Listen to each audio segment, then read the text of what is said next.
Welcome to Complete Guitar Lessons. I'm Brad Allen. Today we're going to talk about power chords. Specifically, we're talking about two-string power chords.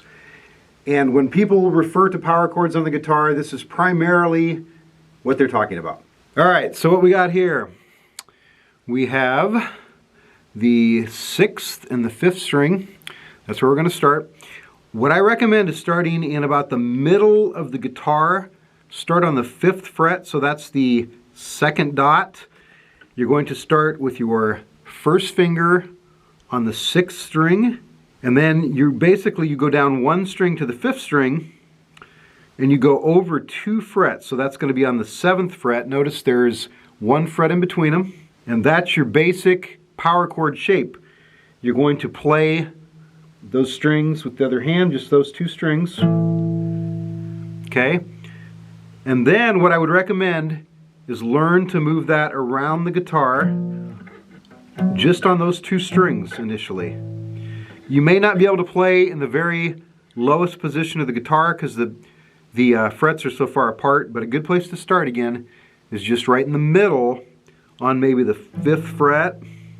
If your hands are really small, you're really young, maybe start on the 7th fret. They're a little closer together. Okay? Then what you want to do is you're going to go down to the next 2 strings, so that's the 4th and 5th, and it's the same shape. You're just going to play those 2 strings. Okay? Move that around a little bit. You want to strive to get a good tone out of both of those strings. Couple subtleties here you want to think about. The way I've always taught and the way most guitar teachers teach the guitar is you want to be up on your fingertips. When you are playing power chords like this though, you know, it's okay to start there, but eventually you want to kind of muffle the other strings. So what happens is instead of staying up on those fingertips, you can bring your wrist back just a little bit so it's just a little flatter, and what happens is now my index finger is muffling some of those other strings. So that way if you accidentally hit them, they won't ring.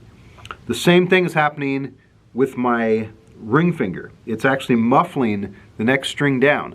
If I'm up like this, you know, I'm not muffling it, but again, it's just a subtle thing. I bring it down just a little bit. So I'm only fretting those 2, but I'm muffling the others. What I would practice, once you practice moving around the guitar, is practice going from the 6th and 5th down to the 5th and 4th, like this. So you're going to go, and then move it down, just slide it down here. One other little subtlety here, when you're down on the 5th and 4th string, what I'm actually doing with that 1st finger, the index finger, is I'm muffling the 6th string. It's touching it. I'm only fretting, again, that 5th string, but I'm actually touching this string with that finger. And that way if I accidentally hit it, you know, you're not really going to hear it. And then what I would practice next, once you get that down, is I would practice moving in this position. This is 1, 4, 5 chords.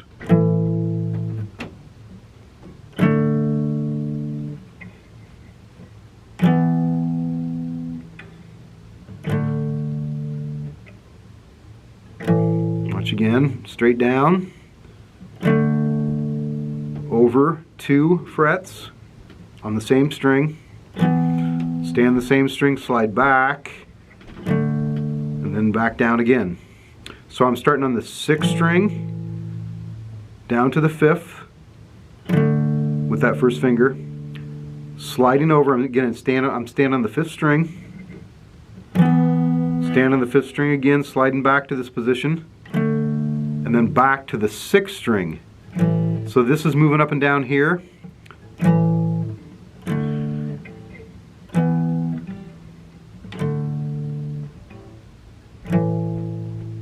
Okay, so again, those are 2-string power chords, 2-fingered power chords. Pretty simple, really. In the next video, I'll teach you how to play another song using those chords. I hope you enjoyed this video. Hope you found it helpful. If so, please like the video. If you haven't done so yet, please subscribe to the channel because I'm going to be putting a lot of these videos up. And also, please share this on social media. And we'll see you next time.